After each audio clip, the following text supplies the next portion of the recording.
이 시간 우리에게 주시는 하나님의 말씀은 시편 16편 1절에서부터 11절까지의 말씀입니다.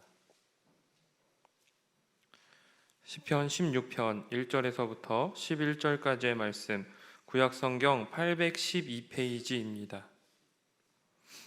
이제 하나님의 말씀을 저와 여러분이 한 절씩 교독하겠습니다. 하나님이여 나를 지켜주소서. 내가 주께 피하나이다. 내가 여호와께 아뢰되 주는 나의 주님이시오니 주밖에는 나의 복이 없다 하였나이다. 땅에 있는 성도들은 존귀한 자들이니 나의 모든 즐거움이 그들에게 있도다. 다른 신에게 예물을 드리는 자는 괴로움이 더할 것이라. 나는 그들이 드리는 피의 전제를 드리지 아니하며 내 입술로 그 이름도 부르지 아니하리로다. 여호와는 나의 산업과 나의 잔의 소득이시니 나의 분깃을 지키시나이다. 내게 줄로 재어준 구역은 아름다운 곳에 있으며 나의 기업이 실로 아름답도다. 나를 훈계하신 여호와를 송축할지라. 밤마다 내 양심이 나를 교훈하도다. 내가 여호와를 항상 내 앞에 모시며 그가 나의 오른쪽에 계심으로 내가 흔들리지 아니하리로다. 이러므로 나의 마음이 기쁘고 나의 영도 즐거워하며 내 육체도 안전히 살리니 이는 주께서 내 영혼을 수월에 버리지 아니하시며 주의 거룩한 자를 멸망시키지 않으실 것임이니이다. 함께 읽습니다.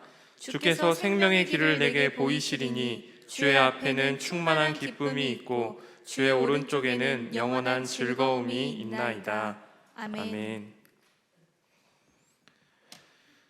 한 주간 세상의 소금으로 빛으로 사명을 감당하시다가 다시 예배의 자리, 말씀의 자리, 기도의 자리로 나아오신 우리 염산교회 공동체 모두를 환영하고 축복합니다. 오늘은 주밖에는 이라는 제목으로 하나님 말씀을 나누고자 합니다. 먼저 옆 사람과 인사하겠습니다. 좋은 일이 있을 겁니다. 앞뒤로도 인사하겠습니다. 더 좋은 일이 있을 겁니다. 오늘 말씀을 나누는 가운데 우리에게 좋은 일을 행하시는 주님의 은혜가 가득하기를 소망합니다. 저는 요즘에 잠들기 전에 30분, 1시간씩 동네를 걷고 있습니다. 걷는 동안 다음번 설교를 준비하기 위해서 말씀을 묵상하기도 하고 하루를 정리하기도 하고 이것저것 떠오르는 생각들을 정리하기도 하는 하루의 마무리 같은 시간들이지요. 그런데 얼마 전부터 인생에 대해서, 삶에 대해서 고민하게 되었습니다. 누구나 다 아는 삶의 진리, 인생의 법칙, 그것은 인생이 진짜 짧구나라는 것이었습니다. 이 짧은 인생, 우리가 어떻게 살아가는 것이 가치 있게 사는 것이고 잘 사는 것인가라는 고민을 하게 되었습니다. 교구신방을 다니다 보면 자주 듣는 말이 있는데요. 이제 좀 살만해졌는데 라는 말입니다. 이 자리에 계신 우리 성도님들께서도 젊은 시절 참 많이 수고하고 고생하지 않으셨습니까? 그렇게 애쓰고 고생해서 이제 좀 먹고 살만해졌는데 몸이 아파요. 이제 좀 괜찮아졌는데 생각지도 못한 다른 문제가 생겼어요. 이런 말 자주 듣게 됩니다. 그렇다고 상대적으로 좀 젊은 집사님들, 성도님들, 청년들 혹은 학생들까지도 이런 고민이 없을까요?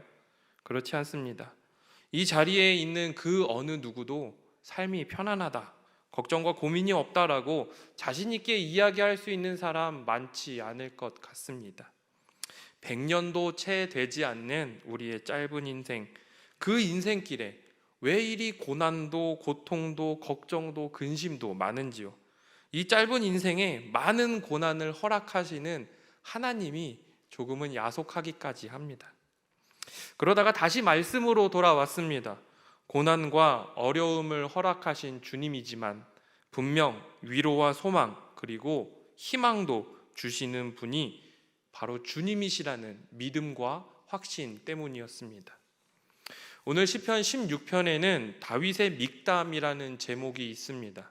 다윗이 지은 시편 중에 16편과 그리고 56편부터 60편까지 총 6개의 시편이 믹담이라고 분류가 되는데요.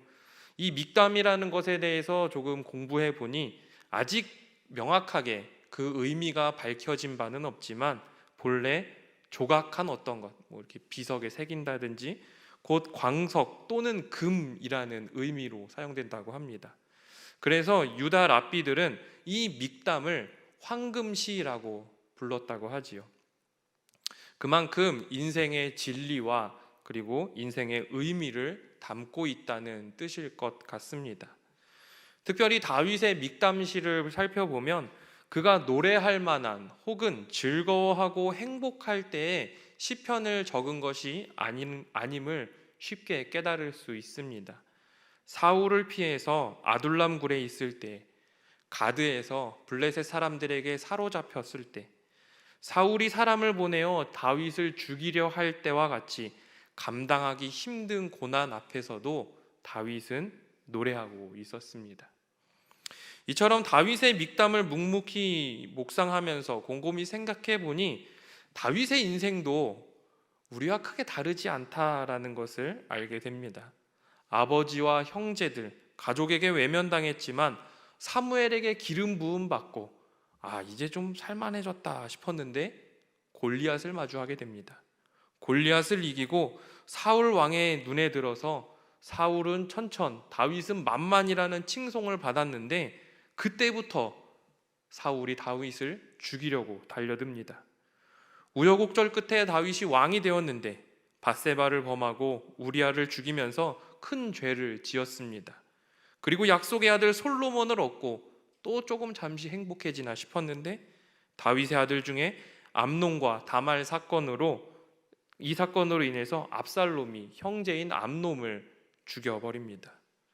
아버지의 복수가 두려웠던 압살롬이 도망을 했고 시간이 지나 다시 압살롬을 예루살렘으로 돌아오게 했지만 압살롬은 아버지 다윗을 배신합니다. 그리고 반역을 일으켰지요.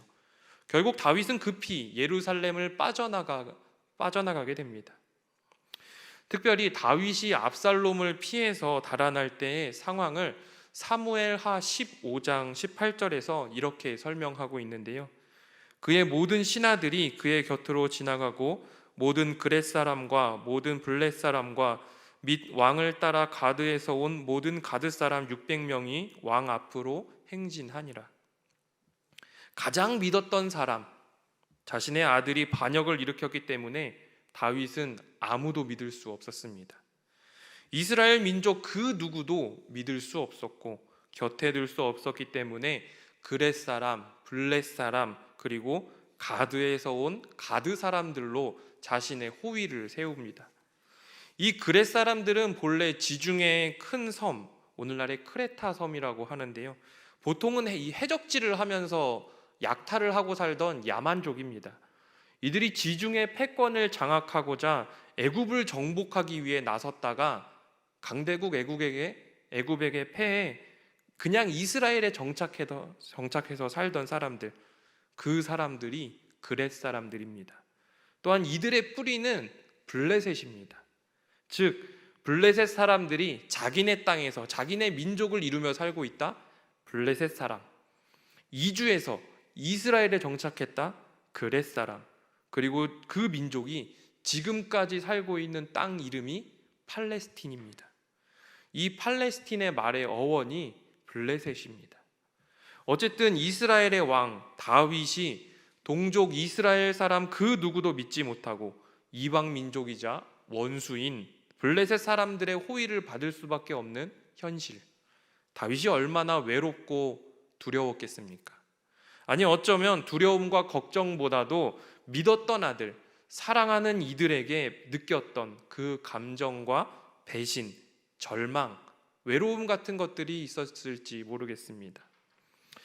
성도님들 배신당한 경험 있으십니까? 배신은 누가 하나요? 어떤 세미나에서 자신이 사랑하는 사람 10명을 적어보라고 했습니다. 쭉 적고요. 가족들, 아빠, 엄마, 목사님 이렇게 적고, 그리고 정말 좋은 친구들 10명을 적어보라고 합니다. 이렇게 쭉쭉쭉 제 친구들 다 적었습니다. 그리고는 그 강사가 하는 말이 당신의 인생 가운데 누군가가 당신을 배신한다면 이 사람들 중에 있다. 반드시 이 사람들 중에 있다는 겁니다.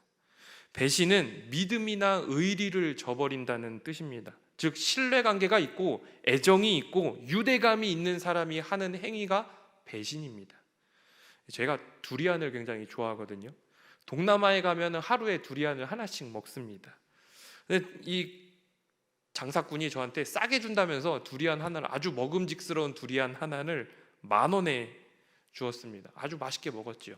그리고 다음날 현지인에게 2,000원에 파는 것을 보았습니다. 그런데 저는 그때 배신감을 느끼지 않았습니다. 속았다고, 바가지 썼다고 생각했지요. 요즘에 전세 사기가 사회적으로 문제가 되고 있다고 하는데, 집주인이나 공인중개사가 배신했다고 하지 않습니다. 사기쳤다고 하지요. 이와 같이 가장 신뢰하는 사람, 가장 마음을 주는 이가 나를 버렸을 때 우리는 배신이라는 감정과 절망 또는 실망을 느끼곤 합니다. 다윗은 그의 인생길에서 수없이 많은 배신을 경험했습니다. 가족에게 인정받지 못하고 버림받았고, 장인이었던 사울 왕에게 배신을 당했고, 아들 압살롬에게 배신당하고, 그렇게 계속되는 배신으로 더 이상 믿을 사람이 없게 되자 자신의 곁에 원수 블레셋 사람들, 그렛 사람들, 블렛 사람들밖에 남겨놓을 수 없는 상황이 되어버렸습니다. 이처럼 하나님이 세우신 왕, 하나님이 목자 되어 주셔서 부족함이 없다고 고백했던 다윗의 인생도 고난과 고통, 두려움과 절망, 배신감, 이러한 것들이 연속이었습니다.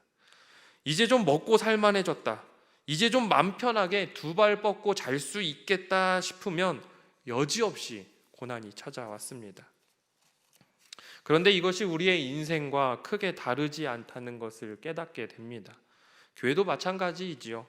오랫동안 미뤄왔던 재개발이 이루어지고, 비전센터 건축과 본당 리모델링도 성공적으로 마치고 이제 좋아지겠지 했는데, 오늘 우리 교회도 감당하기 참 힘든 고난에 직면하고 있습니다. 과연 다윗이 이 위기와 고난들을 어떻게 이길 수 있었을까요? 그리고 우리는 어떻게 살아야 할까요? 앞서 말씀드린 것과 같이 다윗의 인생은 고난의 연속이었습니다. 살만해졌다 싶으면 고난이 찾아오고, 좋아졌다 싶었는데 또 다른 어려움을 만났습니다. 이쯤 되면 누구나 하나님을 원망하거나 좌절하거나 실망하거나 낙심하거나 자빠지거나 그렇게 하게 마련인데, 다윗은 그렇지 않았습니다. 그리고 믹담이라고 불리는 이 황금실을 통해서 우리에게 아주 중요한 인생의 진리 하나를 던져주고 있습니다. 다윗이 평생 동안 붙들고 살았던 인생의 진리, 그리고 유대 랍비들도 인정하고 공감하여서 황금시로 여겼던 삶의 방향, 그것은 바로 하나님께서 지켜주신다는 것입니다. 1절을 보십시오. 하나님이여 나를 지켜주소서, 내가 주께 피하나이다. 다윗은 아주 오랫동안 도망다니는 인생을 살았습니다. 사울을 피해서 동굴로, 블레셋으로 이리저리 도망다녔습니다. 그곳에서도 위기가 찾아오자 수염에 이렇게 침을 바르면서 미친 신용을 했습니다. 전쟁에 나가서는 바위 뒤에 숨어 보기도 하고 큰 방패 뒤에 몸을 피해 보기도 했습니다. 견고한 산성에도 숨어 보았지요. 그러나 그것들이 자신을 온전히 지켜주지 못한다는 사실을 그는 알았습니다. 그리고 동시에 다윗은 깨달았습니다. 주님이 지켜주신다. 주님이 나의 피난처다. 어떤 어려움이 있어도, 어떤 고난이 찾아와도 하나님이 지켜주신다. 하나님이 지켜주시기에 다윗은 8절의 말씀처럼 한 번 더 고백합니다. 내가 여호와를 항상 내 앞에 모시며 그가 나의 오른쪽에 계심으로 내가 흔들리지 아니하리로다. 사랑하는 염산교회 공동체 여러분, 다윗의 인생은 참 힘겨웠습니다. 고난의 연속이었습니다. 배신도 많이 당했습니다. 하지만 그는 주님께서 나를 지켜주시기에 흔들리지 않는다고 고백합니다. 이 믿음의 고백이 곧 우리의 고백이 되기를 소망합니다. 우리도 많이 힘듭니다. 살만해졌다 싶은데 나이가 들고 몸이 약해졌습니다. 몸은 건강한데 물질도 없어지고 관계도 깨져버렸습니다. 좋아질 줄 알았는데, 좋아졌는 줄 알았는데 또 다른 고난이 찾아왔습니다. 하지만 우리는 흔들리지 않습니다. 왜일까요? 하나님께서 우리를 지켜주시기 때문입니다. 주님이 우리를 지켜주시기에 우리는 어떤 어려움도, 어떤 고난도, 어떤 슬픔도 반드시 이겨낼 수 있습니다. 우리 교회도 큰 어려움을 겪고 있습니다. 깊은 상실과 슬픔이 있습니다. 저도 꽤 긴 시간, 그리고 지금도 여전히 마음이 허전하고 허탈합니다. 그런데 다시 말씀으로 돌아가 보니 여전히 주님께서 우리에게 말씀을 통하여 위로와 소망을 주고 있음을 깨닫습니다. 내가 너를 지켜주겠다. 내가 세상의 소금 염산교회를 지키고 있다. 이 말씀이 저에게 큰 위로와 소망이 되었습니다. 바라기는 우리 염산교회 성도님들도 말씀으로 위로받기를 원합니다.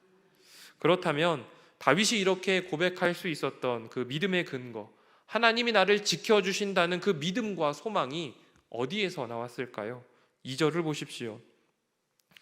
내가 여호와께 아뢰되 주는 나의 주님이시오니 주밖에는 나의 복이 없다 하였나이다. 우리가 복에 대해서 생각할 때 흔히 떠올리는 것이 물질의 복, 건강의 복, 자녀의 복, 관계의 복, 이런 것들이죠.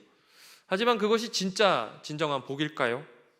만약 물질은 있는데 건강을 잃어버리면 진짜 복이라고 할 수 있습니까?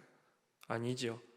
그렇다면 돈도 많고 몸도 건강한데 자녀들의 앞길이 잘 안 풀린다.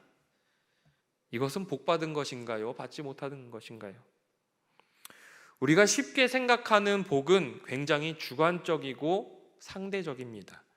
다른 사람보다 더 많이 벌고, 다른 사람들보다 오래 살고, 다른 가정보다 조금 더 풍요로우면, 다른 이들보다 주변에 사람이 더 많으면 우리는 그것을 복이라고 생각합니다. 물론 이런 것들이 복이요 은혜임을 부정하지는 않겠습니다. 그러나 이러한 것들이 복의 본질이 아닙니다. 복의 본질은 아닙니다.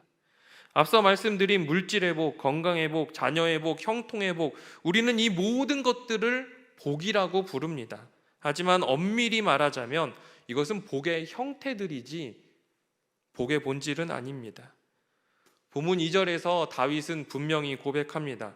주밖에는 나의 복이 없습니다. 이것은 수많은 형태의 복들이 있지만 그 복을 허락하시는 분은 하나님이시고 하나님께서 복의 근원이 되신다는 것을 다시 한번 우리에게 깨닫게 해줍니다. 하나님이 나의 주인이십니다.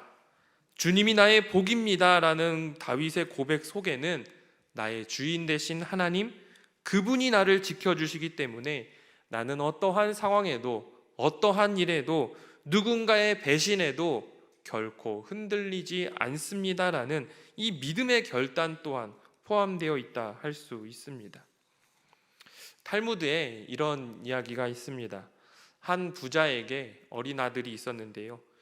부자가 병들어 죽게 되었습니다. 그런데 아들에게 재산을 맡기기에는 너무 어리고 그렇다고 다른 사람을 세우자니 또 그것도 석연찮고 고민하다가 집안의 총무일을 보는 한 종을 불렀습니다. 내가 죽고 난 뒤에 너에게 모든 내 재산을 물려주겠다. 그리고 내 아들에게는 재산 중에 딱 한 가지만 고를 수 있는 권리를 주겠다. 그리고 그 아이가, 내 아이가 성인이 되면 이 사실을 알려라. 종은 주인의 아들이 성인이 될 때까지 재산을 잘 관리하고 차곡차곡 모아서 많이 늘려왔습니다. 그리고 아들이 성인이 되는 날 선물처럼 주인이 서명했던 종이 한 장을 가지고 갔지요. 주인이 나에게 모든 재산을 물려주신다고 했어. 그런데 당신은 주인의 재산 중에 하나만 가져갈 수 있습니다. 그러자 아들이 무엇을 골랐을까요? 네, 맞습니다. 그 총무 역할을 맡았던 종을 골랐다고 합니다. 모든 재산을 가진 종, 그 종을 소유한다면 모든 재산이 내 것이나 다름이 없기 때문이었죠. 우리가 낙심하고 실망하는 이유가 무엇입니까? 내 것이라고 생각했던 것, 내가 주인이라고 생각했던 것이 내 손에 잡히지 않을 때 우리는 실망하고 절망합니다. 하지만 다윗은 하나님이 나의 주인이 되시기에 우리에게 복을 주시기도 하시고 거두시기도 하는 분이 하나님이시기에, 우리의 인생의 주인이 하나님이시기에 모든 것을 주님의 것으로 여기고 살았습니다. 성도님들, 내 손에 아무것도 없다 할지라도 주님만 내 곁에 계시면, 주님만 내 손 붙들고 계시면 언제든 승리할 수 있습니다. 온 세상의 주인이 되시고 만물의 통치자이신 하나님께서 나를 지키신다고 한다면 우리는 어떠한 상황에도, 어떠한 어려움이 있어도 결코 흔들리지 않습니다. 물질로 인한 어려움이 있으십니까? 물질은 주님의 것입니다. 관계에 어려움이 있으십니까? 좋은 사람을 붙여주시고 허락하시는 분이 주님이십니다. 건강에 어려움이 있습니까? 우리의 생명이 주님의 것입니다. 교회도 마찬가지입니다. 내 교회, 우리 교회가 아니라 하나님이 세우시고 하나님이 주인 되시고 하나님이 지키시며 하나님이 이끄시는 교회, 그것이 진짜 교회인 줄 믿습니다. 다윗이 고백했던 이 믿음의 고백이 우리의 고백이 되기를 소망합니다. 주님이 지켜주십니다. 하나님이 내 삶의 주인이십니다. 이러한 고백이 있다면 어떤 고난 가운데에도, 그 어떤 슬픔이 있어도, 그 어떤 어려움들이 우리를 집어삼키려 한다 할지라도 우리가 흔들리지 않는 신실한 주님의 일꾼으로 세워질 줄 믿습니다. 말씀을 정리하겠습니다. 짧은 인생을 살아보니 인생 참 쉽지 않다, 어렵다는 것을 매 순간 깨닫습니다. 기쁨과 행복도 있지만 슬픔도 있고 걱정도 있고 눈물도 있었습니다. 다윗도 인생의 우여곡절을 다 경험했습니다. 그 정도 고난과 고통이면 포기하고 낙심할 법도 한데 다윗은 자신의 인생에 대해서 이렇게 고백합니다. 하나님, 나를 지켜주십시오. 내가 하나님께로 피합니다. 주님이 나의 주인이시고 주밖에는 나의 행복이 없습니다. 이러한 믿음의 고백이 있었기에 그는 배신을 당해도, 어려움을 당해도, 심지어 죽음의 위기 앞에 직면했어도 절대 흔들리지 않았습니다. 사랑하는 염산교회 공동체 여러분, 혹시 오늘 이 자리 가운데 삶의 여러 가지 문제와 그것이 주는 두려움을 가지고 나오신 분이 계신지도 모르겠습니다. 말할 수 없는 큰 슬픔과 걱정, 근심을 가지고 나오신 분도 계시겠지요.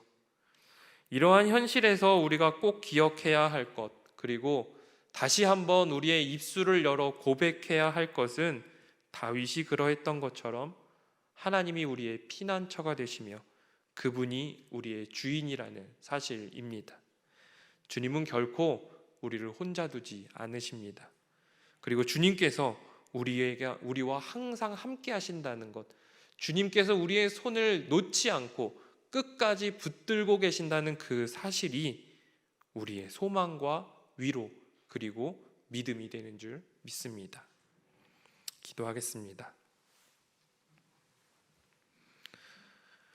주님, 인생이 참 어렵습니다. 좋은 날도 있지만 고통과 고난이 찾아올 때마다 넘어지는 우리의 모습을 발견합니다. 그러나 주님, 완전히 주저앉지 않겠습니다. 포기하지 않겠습니다. 주님의 손을 붙들고 우리에게 엄습한 고난도, 슬픔도, 눈물도 이기게 하여 주옵소서. 하나님이 우리의 삶의 주인이라 입술로 고백하면서도 정작 마음속에서는 내 것이라 생각할 때가 많이 있습니다. 주님, 우리의 교만을 용서해 주옵소서. 주님이 긍휼히 여기시는 은혜, 위로와 소망을 주시는 은혜를 구합니다. 주님, 아프고 상처받은 우리를 어루만져 주시고 회복시켜 주옵소서. 우리도 주님의 손을 놓지 않겠습니다. 우리도 흔들리지 않겠습니다. 하나님, 우리의 중심을 붙들어 주옵소서. 예수님의 이름으로 기도합니다. 아멘.